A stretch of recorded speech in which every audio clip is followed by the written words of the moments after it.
अल्हम्दुलिल्लाहि रब्बिल आलमीन वस्सलातु वस्सलामु अला रहमतिल लिल आलमीन अम्मा बाद फ़अऊज़ु बिल्लाहि मिनश शैतानिर रजीम बिस्मिल्लाहिर रहमानिर रहीम। नाज़रीन, आज का हमारा दर्स शरीयत अहकाम ज़कात के मुताल्लिक़ ज़कात फ़ार्म की वज़ाहत करना है।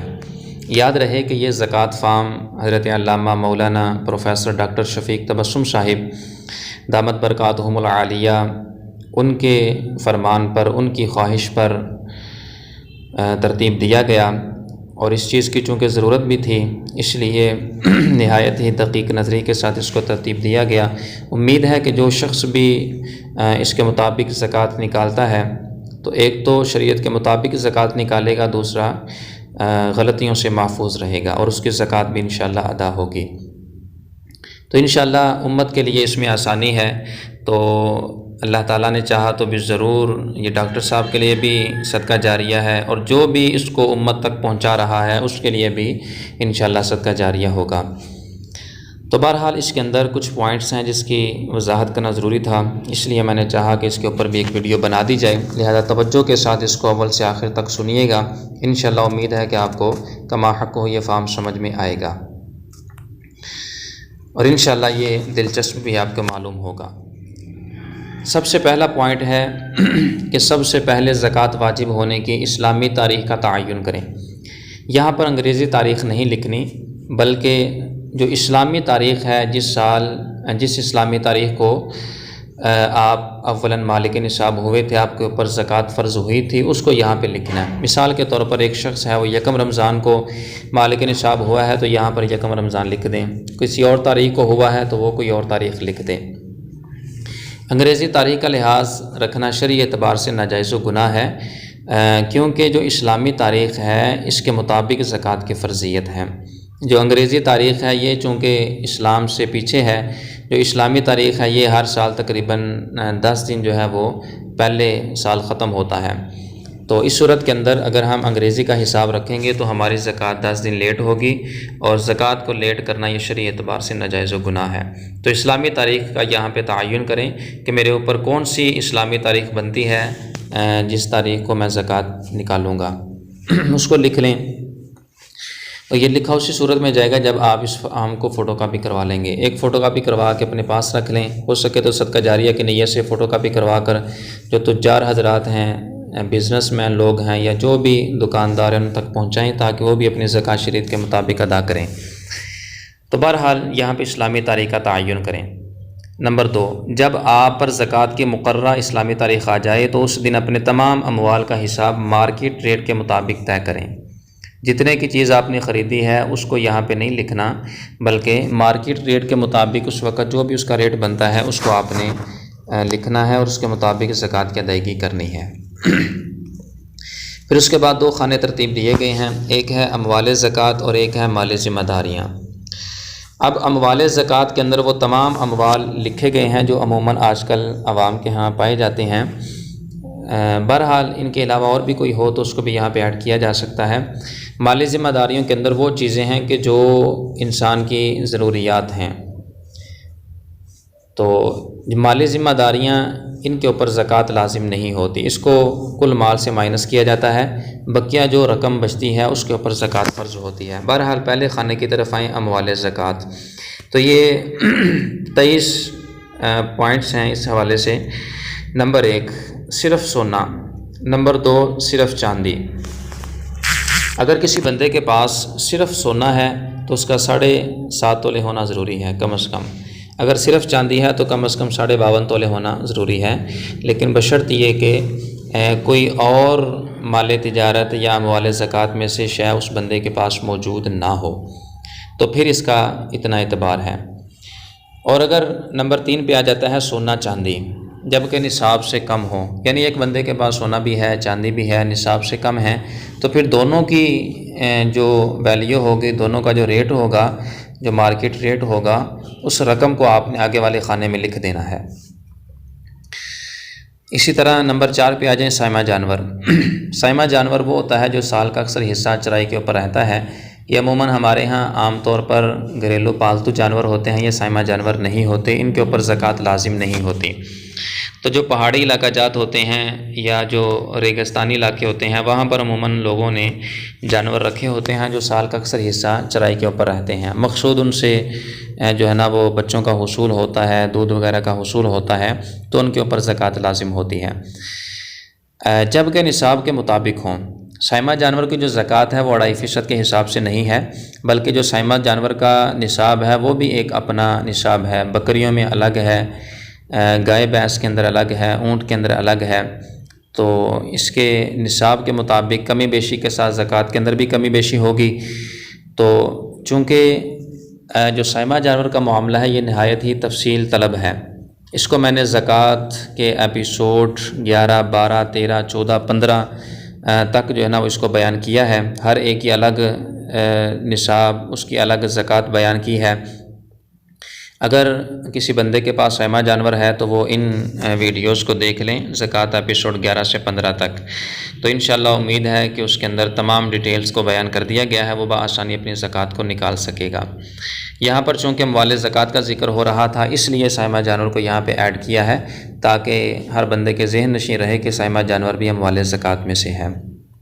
बहरहाल जब आपके पास साइमा जानवर नहीं है तो इसके सामने वाले खाने के अंदर रकम लिखने की भी ज़रूरत नहीं है। अगर किसी के पास हैं तो उसका हिसाब अलग जो है वो करेगा, इसके मुताबिक नहीं करेगा। और उसके लिए मुआविन जो वीडियोस हैं यूट्यूब के ऊपर डाल दी गई हैं, उसको देख लिया जाए। नंबर 5 पे आ जाता है सामान तिजारत। किसी भी किस्म का सामान तिजारत हो, कपड़ा हो, खुर्द नोश की अशिया हों, इसी तरह जो है वो दूसरी तीसरी जो भी चीज़ें तिजारत की चीज़ें हों। तिजारत बोलते हैं सामान तिजारत हर वो चीज़ जो आगे सेल करने के लिए ले रखी है। तो जितने भी सामान तिजारत की अशिया आपके पास मौजूद हैं, जिनको सेल करना है आपने, आपके पास, आपके कब्ज़े में, आपकी मिल्कियत में हैं, उनकी जितनी भी रकम बनती है उसको आगे वाले खाने में लिख दें, रकम वाले खाने में, इसके बिल्कुल सामने। नंबर 6 पे है फैक्ट्री में तैयार शुदा माल। अब फैक्ट्री के अंदर जितना भी तैयार शुदा माल है उसकी जितनी भी कीमत बनती है वो आगे लिख दें। ख़ाम माल यानी जो अभी तैयार नहीं है, जिसकी कीमत भी अदा कर दी गई है, तो वो चूँकि आपकी मिल्कियत में है, उसका एक रेट है, वो एक माल है, लिहाजा वो भी जितने का है उसकी रकम आगे लिख दें। नंबर 8 पे आ जाता है बेचने की नीयत से ख़रीदी गई दुकान, मकान, प्लाट्स, गाड़ियाँ वगैरह। तो ये भी चूँकि माल तिजारत में है, इसलिए इस तरह की चीज़ें भी हैं, तो उनकी भी जितनी भी मालियत है वो आगे खाने में लिख दें। नंबर 9 पे आ जाता है बैंक बैलेंस। सूद के अलावा जो असल बैंक बैलेंस आपके पास पड़ा हुआ है उसको आगे वाले खाने में लिख दें कि इतना बैंक बैलेंस है जो मेरे पास इजाफ़ी पड़ा हुआ है। सूद की जो रकम होगी वो बीच में नहीं डाली जाएगी, क्योंकि उस रकम के ऊपर इस बंदे का हक़ नहीं है, ना ही शरीय एतबार से इसका लेना जायज़ है। इसी तरह नकदी कैश, किसी बंदे के पास नकदी रकम पड़ी हुई है घर के अंदर, ज़रूरियात से इजाफ़ी हो, ज़रूरियात से इजाफ़ी नकदी कैश हो तो वो भी आगे लिख दें। इसी तरह बांड्स या मुख्तलिफ़ सर्टिफिकेट पड़े हुए हैं, तो इनकी जो असल मालियत होगी उसको आगे लिख दें आप, जितनी भी इसकी रकम बनती है। बाज़ सर्टिफिकेट इस तरह के होते हैं कि उनके ऊपर सूद भी जो है ना वो दिया जाता है, तो सूद को नहीं लिखना। नंबर 12 पे आ जाता है गैर मुल्की करेंसी।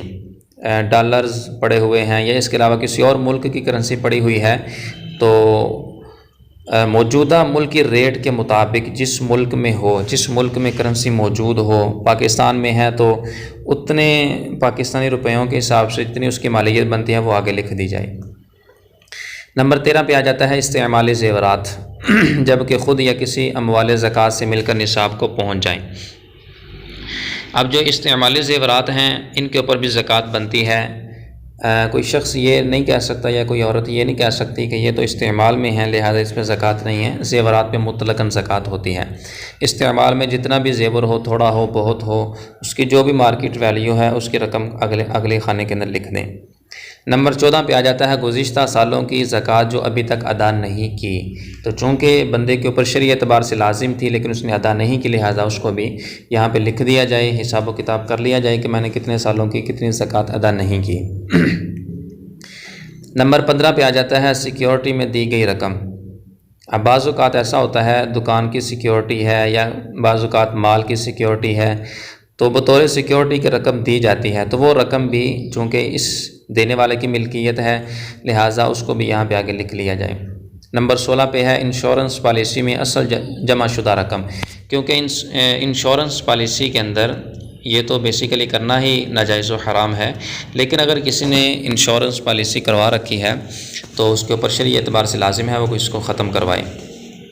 तो बहरहाल जो असल रकम होगी जमा शुदा उसको आगे लिख दें कि मेरी असल रकम इतनी है, ऊपर जो इजाफ़ी रकम है उसको लिखने की इजाज़त नहीं है। नंबर 17 पे है गैर वसूल शुदा महर मुअज्जल, इसका ताल्लुक़ सिर्फ़ औरत के साथ है, यानी महर मुअज्जल था, फ़ौरन महर दिया जाना तय पाया था लेकिन अभी तक दिया नहीं है, तो ये जो महर है ये औरत का हक़ है। लिहाजा औरत जब ज़कात निकालेगी तो इस सूरत के साथ अगर उसका ताल्लुक़ बनता है तो इतनी रकम को यहाँ पे भी वो लिखेगी। यानी अगर 5000 महर मुअज्जल था उसने अभी तक वसूल नहीं किया तो वो औरत का हक़ है। वो औरत जब ज़कात देगी अपने अमवाल की तो इसको भी यहाँ पे ऐड करेगी। अगर उसने वसूल नहीं किया, अगर कर लिया है फिर तो ज़कात बनती नहीं। नंबर 18 पे आ जाता है कमेटी की सूरत में जमा शुदा रकम। एक बंदे ने कमेटी डाल रखी है और कमेटी की सूरत में 1 लाख 2 लाख उसका पैसा जमा हो चुका है, कमेटी अभी तक उसने वसूल नहीं की है, तो उस रकम को भी यहाँ पे लिखा जाएगा।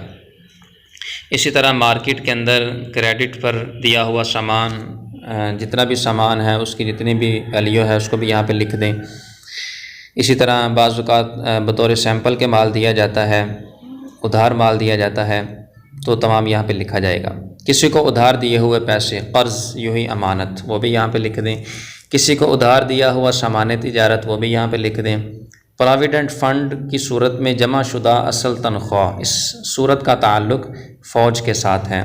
जो फ़ौज में मुलाजिमीन हैं उनके साथ इसका ताल्लुक़ है, तो जो असल तनख्वाह होगी, जितनी रकम उनकी असल तनख्वाह की सूरत में वहाँ पे जमा है इदारे के अंदर, उसको यहाँ पे लिखेंगे। जो इजाफ़ी ऊपर रकम वसूल होगी उसको यहाँ पे नहीं लिखेंगे, क्योंकि उलमा ने तस्रीह फरमाई है कि उस इजाफ़ी रकम का लेना शरअन दुरुस्त नहीं है। नंबर 23 पे आ जाता है किसी भी चीज़ का जमा शुदा किराया, यानी दुकान है वो किराए पे दे रखी है और साल हो चुका है लेकिन उसका किराया अभी तक वसूल नहीं किया, तो ये जिस बंदे की दुकान है उसकी तरफ से किराएदार के ऊपर कर्ज़ है, यानी वो माल भी इस बंदे का हक़ है। लिहाजा उसको भी अगले वाले खाने में लिख दें कि इतना किराया मेरा फ़लाँ बंदे के ऊपर जमा हो चुका है। तो ये हैं कुल 23 सूरतें। तो इन 23 सूरतों में से जिस सूरत के साथ ताल्लुक़ है सिर्फ़ उसी सूरत को आप आगे फ़िल करेंगे, जिसके साथ ताल्लुक़ नहीं है उसको छोड़ दें। यानी जो अमवाल तिजारत में, अमवाल ज़कात में से आपके पास 23 सूरतों में जिसका आपके साथ ताल्लुक़ है वो लिख दें, जिसका ताल्लुक़ नहीं है उसको छोड़ दें। एंड पे उसको टोटल रकम कर दें कि टोटल जो है ना वो इसकी इतनी रकम बनती है। टोटल रकम बिलफ़र्ज़ इसकी जो है ना वो बनती है 50 लाख रुपया बनती है, तो 50 लाख को नीचे लिख दें। आगे दूसरे वाले खाने पे आ जाएं, माली ज़िम्मेदारियाँ। तो माली ज़िम्मेदारियों के अंदर जो सबसे पहले नंबर पे है वो है इंसान की ज़रूरियात ज़िंदगी, हाजात असलिया। जो भी इंसान की ज़रूरियात हैं उसको यहाँ पे लिख दें। खाने पीने के मामलात हैं, रहन सहन के मामलात हैं, वो सारे यहाँ पे ऐड कर दें कि इतना ख़र्चा इसके अंदर मेरा लगेगा।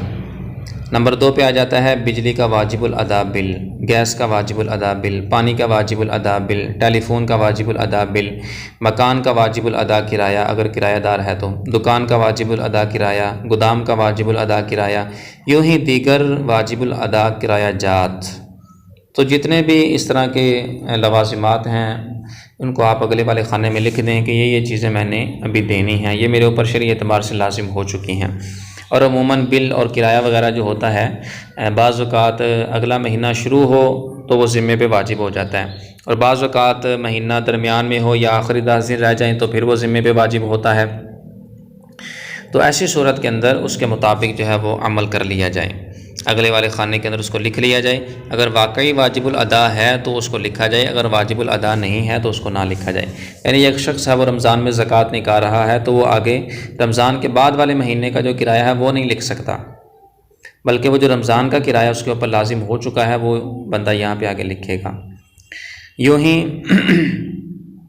दीगर वाजिबुल अदा किराया जात, केबल फ़ीस को माइनस नहीं किया जाएगा क्योंकि ये इंसान की ज़रूरियात में से नहीं है। यूँ ही नेट पैकेज को भी माइनस नहीं करेंगे। हाँ, अगर कारोबारी ज़रूरियात या पढ़ने पढ़ाने के लिए हो तो फिर नेट पैकेज वगैरह माइनस होगा, उसका जितना भी बिल है वो आगे लिख दें। मुलाजिमीन की वाजिबुल अदा तनख्वाहें, माहर मुअज्जल जो अभी तक अदा ना किया हो, यानी एक बंदा है उसने माहर मुअज्जल रखा था और अभी तक उस बंदे ने अदा नहीं किया, तो वो माहर चूँकि उसके ऊपर कर्ज़ है जिसकी अदायगी उस बंदे के ऊपर औरत के मुतालबे के साथ ही लाजिम हो जाती है, शरई एतबार से भी उस पर लाजिम है कि वो जल्द से जल्द अदा करें, तो वो चूँकि बंदे के ऊपर कर्ज़ है लिहाजा उसको भी यहाँ पे लिख दिया जाए। यूँ ही जायज़ वाजिबुल अदा तमाम अखराजात, उसका ताल्लुक़ किसी भी सूरत के साथ हो लेकिन हो वाजिबुल अदा। आगे है कर्ज़ जो ज़कात वाजिब होने से पहले का लिया हो, क्योंकि ज़कात वाजिब होने का जो बाद का कर्ज़ होता है उसको माइनस नहीं किया जाता, क्योंकि अब तो पहले वाले माल की ज़कात निकालने का वक्त है। तो ज़कात वाजिब होने से पहले का जो लिया हुआ कर्ज़ होगा उसको जो है ना वो यहाँ पे लिखेंगे और उसको माइनस करेंगे, बाद वाले कर्ज़ को नहीं करेंगे। इसी तरह कमेटी में इजाफ़ी हासिल शुदा रकम उसको भी यहाँ पे लिख दें, यानी लाख की कमेटी थी तो अभी इस बंदे ने 50,000 दिया था, 50,000 इसका भी देने वाला है, तो कमेटी इसने हासिल कर ली है लेकिन 50,000 ऐसा हिस्सा देगा, तो वो चूँकि इसके ऊपर कर्ज़ है लिहाजा वो भी यहाँ पे लिख दें। इसी तरह ज़कात की मद में दी गई एडवांस रकम, किसी बंदे ने, एक बंदा उसके ऊपर यकम रमज़ान को ज़कात फ़र्ज़ होती है वो अदा करता है, तो वो रमज़ान से पहले ही कुछ ज़कात निकाल चुका है तो जो रमज़ान से पहले एडवांस ज़कात निकाल चुका है ज़कात की नीयत के साथ, इसमें भी कुछ एहतियातें हैं, इस हवाले से भी वीडियो बना के अपलोड कर दी गई है ज़कात के एपिसोड्स वगैरह के अंदर, उसको भी तवज्जो के साथ सुन लिया जाए। तो बहरहाल ज़कात की मद में अगर किसी ने एडवांस रकम दी है तो उसको भी यहाँ पे लिख लें, क्योंकि उतनी रकम उसकी ज़कात की अदायगी में चली गई। तो ये आपने खाने फिल करने हैं माली ज़िम्मेदारियाँ। तो ये तमाम खाने जब आप फिल कर लेंगे, मिसाल के तौर पर इन माली ज़िम्मेदारियों की जो मालियत है वो आप नीचे टोटल करते हैं तो वो आती है 10 लाख रुपया। जो अमवाल ज़कात था इसका आपने टोटल किया था तो ये आता था मिसाल के तौर पर 50 लाख रुपया।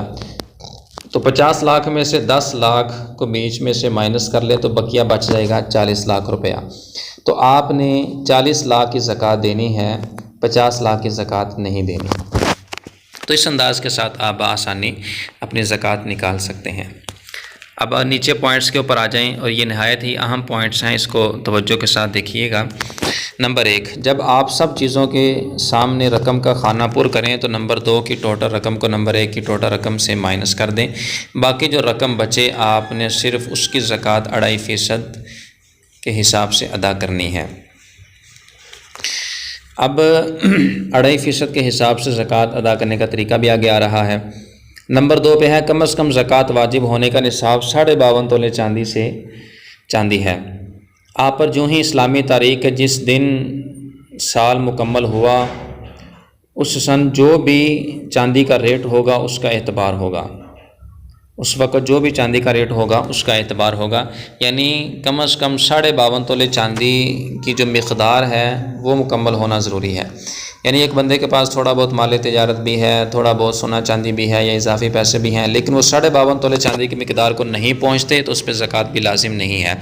कम अज़ कम 52.5 तोले चांदी की जो मिक़दार है, इतनी रकम है, ये होना शरई एतबार से लाजमी है। आखिरी 9 सूरतों में भी ज़कात हर साल फ़र्ज़ होगी, और ये जो आखिरी 9 सूरतें हैं अमवाल ज़कात की, इसको आप देख रहे हैं कि ब्राउन कलर के साथ इसको हाईलाइट भी कर दिया गया है। तो इसके बारे में ये खुसूसी नोट्स है, इसको तवज्जो के साथ देखें कि आखिरी 9 सूरतों में भी ज़कात हर साल फ़र्ज़ होगी, मगर अदायगी उस सूरत में लाजिम होगी जब कम अज़ कम निसाब का 5वां हिस्सा वसूल कर लें, तो फिर उसका 2.5% बतौर ज़कात के देना लाजिम होगा। यानी इन आखिरी 9 सूरतों के अंदर इसमें चूँकि जो ज़कात देने वाला शख्स है उसके पास माल मौजूद नहीं होता, किसी और के पास माल मौजूद होता है, माल तिजारत की सूरत में, बिज़नेस की सूरत में, उधार की सूरत में। तो चूँकि माल उसके पास मौजूद नहीं है इसलिए शरीयत की तरफ से उसकी इनकी ज़कात भी फिल फौर उस बंदे पे लाजिम नहीं है। लेकिन लाजिम तो होगी, हर साल होगी, लेकिन अदायगी लाजिम नहीं होगी। तो इसलिए जब हर साल ज़कात फ़र्ज़ होनी है तो बेहतर यही है कि हर साल जहाँ बकिया माल की ज़कात निकालनी है इन माल की ज़कात भी निकाल दी जाए। तो इसलिए कहा आगे वाले पॉइंट के अंदर कि बेहतर यही है कि हर साल इन अमवाल की भी ज़कात दे दी जाए ताकि निसाब बाकी रहने की सूरत में ज़िम्मे पर माल जमा ना होता जाए। क्योंकि अगर आप कहेंगे जब मैं माल वसूल करूँगा फिर इसकी ज़कात दूँगा तो फिर ज़ाहिर है पिछले सालों की भी ज़कात देनी पड़ेगी, तो फिर जो है वो ज़्यादा रकम की सूरत में हो सकता है शैतान वसवसा दिलाए कि इतनी ज़कात अब कहाँ से अदा की जाए। फिर उसमें मसला समझने के अंदर भी बहुत ज़्यादा एहतियातें होती हैं जिसकी वजह से लोग जो है वो ज़कात निकालने से कासिर रहते हैं। तो इसलिए बेहतर यही होता है कि हर साल इन तमाम अमवाल ज़कात की ज़कात साल ब साल निकाल दी जाए ताकि जब ये माल वसूल हो तो बंदा इस हवाले से टेंशन फ्री हो कि मैंने इसकी ज़कात देनी है, बल्कि वो इसकी ज़कात निकाल चुका हो। ये एक एहतियाती सूरत है। बेहतर यही है कि इनकी ज़कात भी हर साल निकाल दी जाए। और आखिर के अंदर ज़कात निकालने का आसान तरीका और फार्मूला ये है कि जितनी भी कुल रकम आपके पास मौजूद है, जो माली ज़िम्मेदारियाँ थीं, उतनी रकम को जो माल ज़कात था इसमें से माइनस करने के बाद जितनी रकम भी आपके पास बच गई उसको 40 के ऊपर तकसीम कर दें। हासिल तकसीम आपके अमवाल का 2.5% होगा जिसकी अदायगी आपके ऊपर लाजिम है। जैसे 1 लाख में से 2,500 रुपया। तो ये आसान सा तरीका है। आपने खाने फिल किए और खाने फिल करने के बाद कुल रकम को आप 40 के ऊपर तकसीम कर दें। तो 40 के ऊपर तकसीम करने के बाद जो भी हासिल जवाब होगा वो आपके माल की 2.5% ज़कात खुद ब खुद आपके सामने आ जाएगी। आपको जो है ना इस हवाले से परेशान होने की ज़रूरत नहीं है। और आखिर के अंदर जो है वो बाज़ लोग इस हवाले से टेंशन में रहते हैं कि हम अपनी ज़कात कहाँ अदा करें। तो आखिर के अंदर राब्ता नंबर दे दिया गया है अपने इदारे का। तो इस हवाले से अगर आप चाहते हैं कि आपकी ज़कात सही मसरफ़ के अंदर इस्तेमाल हो और आपका दिल मुतमईन नहीं हो रहा आगे पीछे, तो ऐसी सूरत के अंदर आप दीन की इशाअत और तबलीग के अंदर मुआवनत के लिए इदारा रियासुल जन्ना के साथ ताउन कर सकते हैं। इंशाअल्लाह अल्लाह ने चाहा तो आपकी ज़कात सही मसरफ़ के अंदर अदा होगी। तो ये कुछ एहतियातें थीं जिसको बयान करना लाजमी था। लिहाजा इन एहतियातों के पेश नज़र इन चीज़ों को मलहूज़ रखते हुए जो है वो आप अपनी ज़कात निकालेंगे तो इंशाअल्लाह अल्लाह की रहमत से उम्मीद है कि सवाब के भी मुस्तहिक होंगे और ज़कात निकालने के अंदर भी कोताही नहीं वाक़ई होगी। और हो सके तो इस वीडियो को और इस फार्म को बिलखुसूस आगे उम्मत मुस्लिमा तक शेयर करें, आगे पहुँचाएँ। इंशाअल्लाह आपके लिए सदका जारिया भी बनेगा और इंशाअल्लाह अल्लाह ने चाहा तो बख्शिश का सामान भी पैदा होगा। अल्लाह ताला हम सब को शरीयत मुतहरा के मुताबिक अमल की तौफीक अता फ़रमाए। आमीन बिजाहिन नबील अमीन सल्लल्लाहु अलैहि वसल्लम।